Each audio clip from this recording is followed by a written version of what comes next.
Hello.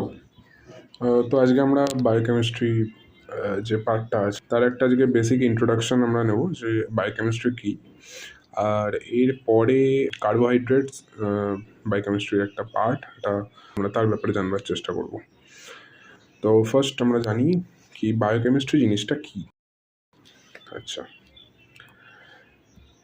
Biochemistry এই যে bio কথাটা, এই বায়ো কথাটার মানে হচ্ছে এনিথিং যেটা জীবিত, অর্থাৎ যেটার মধ্যে প্রাণ আছে। এক্ষেত্রে এটা হতে পারে একটা single cell bacteria and as well as একটা multi cellular organism like human and other animals also. তো কেমিস্ট্রি কথাটা আমরা পুরো পরিচিত এই ব্যাপারে। কেমিস্ট্রি হচ্ছে যে কোনো কেমিক্যালের নেচার, তাদের প্রপার্টিজ, হ্যাঁ, তাদের রিয়াকশন সিস্টেম, তারা কী টাইপের রিয়াকশন করে, এই সমস্ত ব্যাপারে আলোচনা। দুটো জিনিসকে একসাথে পড়লে, বায়োকেমিস্ট্রি পড়লে আমাদের মাথায় রাখতে হবে এই বায়ো কথাটা বোঝাচ্ছে জীবনকে, আর এই কেমিস্ট্রি যেটা রয়েছে, এই কেমিস্ট্রিটা বোঝাচ্ছে একটা যে কোনো মলিকিউল, তার রাসায়নিক ভিত্তি কী সেটার ব্যাপারে। তো তো বায়োকেমিস্ট্রির মধ্যে তাহলে পড়লো হচ্ছে জীবিত জীবনের মধ্যে থাকা যে কোনো কেমিক্যালের যে কোনো তাদের নেচার হোক, প্রপার্টিজ হোক, তাদের রিয়াকশান হোক, এভরিথিং। এবারে আমরা আসবো কিছু ইম্পর্টেন্ট বায়োমলিকিউলস মানে এই যে রাসায়নিক আমরা পরিবর্তনের কথা বললাম, এগুলো যে মলিকিউলস এর মধ্যে পার্টিসিপেট করে, অর্থাৎ যাদের আমরা কেমিক্যাল নেচার, কেমিক্যাল প্রপার্টিজ নিয়ে আমরা আলোচনা করে থাকি, সেগুলোকে বলি আমরা বায়োমলিকিউলস। এই বায়োমলিকিউলসের মধ্যে সবথেকে কমন যেগুলো আছে সেগুলোর নাম আমি অলরেডি এখানে লিখে রেখেছি, যেগুলো হলো carbohydrate, proteins, lipid, nucleic acid, vitamins and minerals. এগুলো সবথেকে কমন বায়োমলিকিউলস। এর মধ্যে কার্বোহাইড্রেট যেটা আছে সেটা নিয়ে আজকে আমরা আলোচনা করব। এর মধ্যে protein, lipid, nucleic acid, vitamin, minerals according to syllabus আমরা পরে আরও সেই বিষয়ে আলোচনা করে ভিডিও আমরা পোস্ট করব। তা প্রথমে জানা যাক কার্বোহাইড্রেটের ব্যাপারে। আমরা যখন আইডেন্টিফাই করব তখন আমরা তার কেমিক্যাল নেচার থেকে আইডেন্টিফাই করব। এটা আমাদের সবথেকে কনফিডেন্ট ওয়ে বলা যেতে পারে, যেটা থেকে আমরা সহজেই একটা মলিকিউলকে আইডেন্টিফাই করতে পারি। সে হচ্ছে কেমিক্যাল নেচার বা কেমিক্যাল স্ট্রাকচার কী আছে সেটার উপর ডিপেন্ড করে। তো এখানে কার্বোহাইড্রেটের যে জেনারেল কেমিক্যাল স্ট্রাকচার হয় সেটা হচ্ছে পলিহাইড্রক্সি কিটোন এবং পলিহাইড্রক্সি অ্যালডিহাইড। এবার এই পলি কথাটার মানে হচ্ছে বহু বা মেনি, এখানে আমি লিখে রেখেছি বহু বা মেনি। হাইড্রক্সি কথাটার মানে হচ্ছে হাইড্রোজেন এবং অক্সিজেন। এই যে হাইড্রোজেন এবং অক্সিজেন, যেটা আলটিমেটলি OH গ্রুপ বা অ্যালকোহল গ্রুপ যেটাকে বলা হয়, সেই অ্যালকোহল গ্রুপ ফর্ম করে। এবং কিটোন হচ্ছে একটা স্পেশাল গ্রুপ যেটা দেখতে এরকম হয়, C+O, এটা হচ্ছে কিটোন গ্রুপ। এবং আরও একটা যে টাইপের কার্বোহাইড্রেট হয় সেটা হচ্ছে পলি, অর্থাৎ বহু, হাইড্রক্সি অর্থাৎ হাইড্রোজেন অক্সিজেন যেটা অ্যালকোহল গ্রুপ ফর্ম করে, সেটার সাথে হচ্ছে অ্যালডিহাইড একটা এমন ধরনের গ্রুপ যেখানে একটা হাইড্রোজেন থাকে যেটা একটা কার্বনের সাথে বন্ড করে থাকে, আর সেই কার্বনটা ডবল বন্ডেড একটা অক্সিজেন নিয়ে রাখে। এটা হচ্ছে সেই অ্যালডিহাইড গ্রুপের স্ট্রাকচার। এই যে একটা পলিহাইড্রক্সি কিটোন এবং অ্যালডিহাইড উভয়েরই আমার এক্সাম্পল এখানে দেওয়া আছে। দেখা যাক এখানে যেমন পলিহাইড্রক্সি অ্যালডিহাইডের ক্ষেত্রে আমি সবথেকে কমন যেটা আমরা জানি সেটা হচ্ছে আমরা এই গ্লুকোজের ব্যাপারটা একটু দেখি। এখানে তার ফর্মুলা কি আছে সেই বিষয়ে আমরা পরে আলোচনা করব, ফর্মুলা কি করে আসে, কেন আসে, হ্যান। বাট আগে আমরা স্ট্রাকচারটা দেখি। এখানে দেখতে পাচ্ছি আমরা একদম যে উপরের কার্বনটা আছে, অর্থাৎ 1 নাম্বার কার্বনটা, এই কার্বনটা আমরা দেখতে পাচ্ছি একটা হাইড্রোজেন রয়েছে, একটা মাঝখানে কার্বন রয়েছে এবং কার্বনটা অক্সিজেনের সাথে দুটো বন্ড করে বসে রয়েছে। এই অবস্থাটাকে, এই গ্রুপটাকে আমরা এর আগেই দেখে এসেছি, এটাকে আমরা বলি অ্যালডিহাইড গ্রুপ।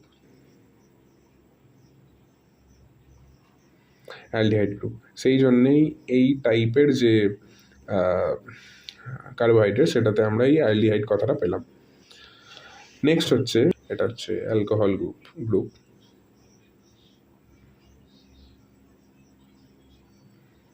অ্যালকোহল গ্রুপ কি হলো,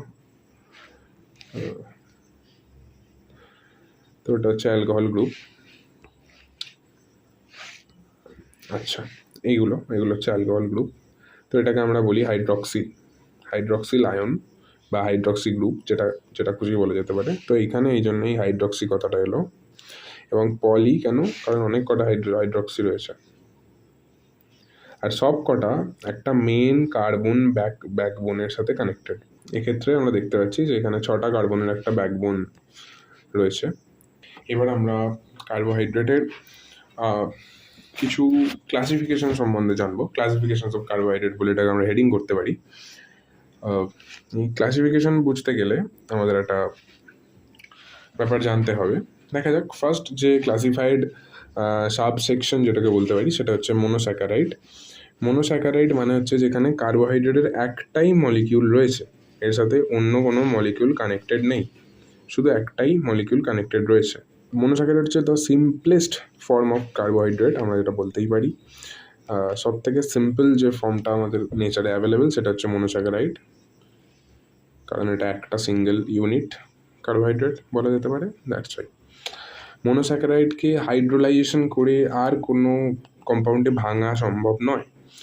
অর্থাৎ মনোস্যাকারাইড যদি এরকম অনেক কটা স্যাকারাইড একসাথে বন্ড করে থাকে, এইভাবে যদি ওগুলো থাকে, তখন এই বন্ডটাকে ব্রেক করবার জন্য আমরা একটা হাইড্রোলাইজেশন এনজাইম ইউজ করতে পারি, যেটা আলটিমেটলি এই দুটো মলিকিউলকে, এই মলিকিউলটা এবং এই মলিকিউলটাকে হাইড্রোলাইজড করিয়ে দিয়ে এই বন্ডটা ওদের ব্রেক করে দেবে। বাট মনোস্যাকারাইডে এরকম পসিবল নয়, কারণ এইটা একটা সিঙ্গেল ইউনিট এরকম কার্বোহাইড্রেট, এটার মধ্যে আমরা হাইড্রোলাইজেশন এনজাইম ডাইরেক্ট ইউজ করতে পারি না। নেক্সট হচ্ছে এই যে সমস্ত কার্বোহাইড্রেটগুলো আমাদের অ্যানিম্যালদের সাথে রিলেটেড থাকে, অর্থাৎ আমাদের অ্যানিম্যাল সেলসের মধ্যে পাওয়া যায়, এগুলো এসেন্সিয়াল হতে পারে, এগুলো মোটামুটি আমাদের দৈনন্দিন খাওয়া দাওয়া অ্যান্ড এটসেট্রার সাথে খুবইভাবে কানেক্টেড।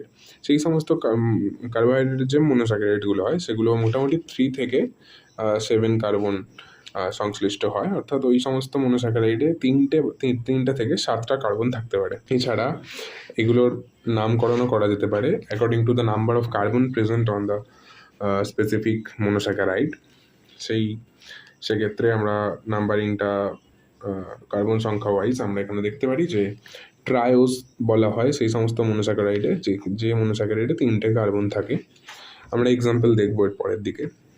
টেট্রোজ বলা হয় যে সে সমস্ত মনোস্যাকারাইডকে যে সমস্ত মনোস্যাকারাইডে 4টে কার্বন প্রেজেন্ট থাকে।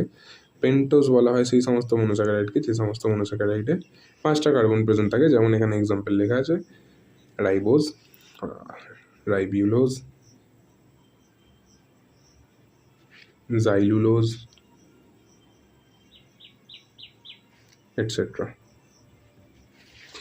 এছাড়া এখানে রয়েছে হেক্সোজ, যেগুলোতে 6টা কার্বন থাকে।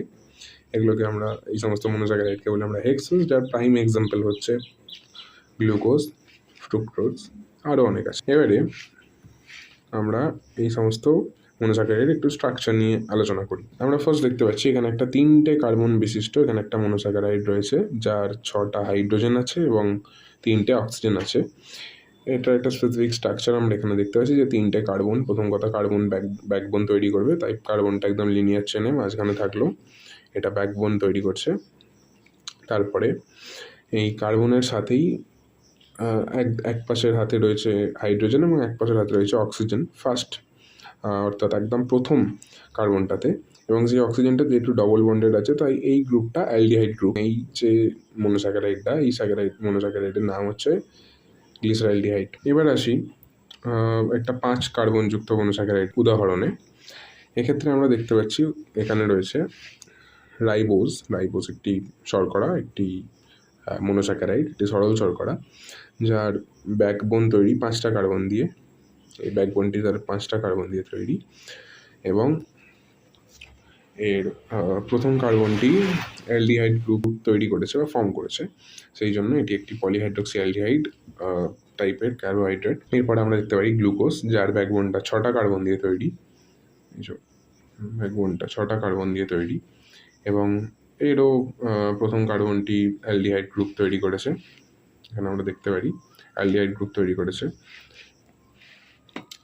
তাই এটিও একটি পলিহাইড্রক্সি অ্যালডিহাইড ধরনের কার্বোহাইড্রেটের উদাহরণ।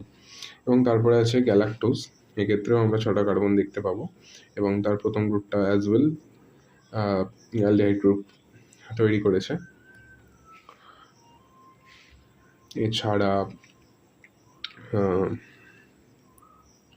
এছাড়া আমরা দেখতে পারি এখানে ম্যানোজ আছে, ম্যানোজও 6টি কার্বন দ্বারা তৈরি একটি সরল শর্করা, যার প্রথম কার্বন অ্যালডিহাইড গ্রুপই তৈরি করেছে, অর্থাৎ এটিও একটি পলিহাইড্রক্সি অ্যালডিহাইড গ্রুপের উদাহরণ।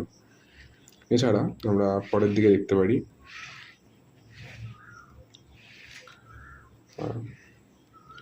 পলিহাইড্রক্সি কিটোন, এটাও কিছু উদাহরণ আমরা দেখে নেব।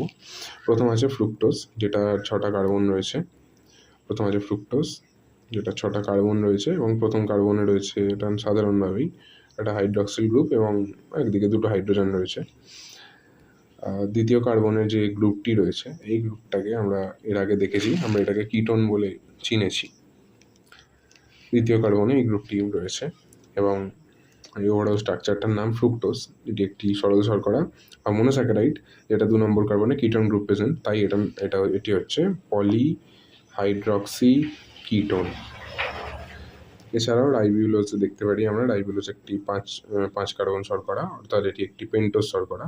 এই পেন্টোজ শর্করা বা পেন্টোজ মনোস্যাকারাইডের মধ্যে আমরা 2 নম্বর কার্বনে কিটোন গ্রুপটি আবার দেখতে পাবো এবং অজস্র আমরা হাইড্রক্সি গ্রুপ দেখতে পাচ্ছি, তাই জন্য এটাকে আমরা আবার পলিহাইড্রক্সি কিটোন নামে অভিহিত করতে পারি। এছাড়া জাইলুলোজে 5টা কার্বন রয়েছে, যার দ্বিতীয় কার্বনে কিটোন গ্রুপ রয়েছে, এটিও একটি পেন্টোজ মনোস্যাকারাইড, যেটি পলিহাইড্রক্সি কিটোন প্রকৃতির।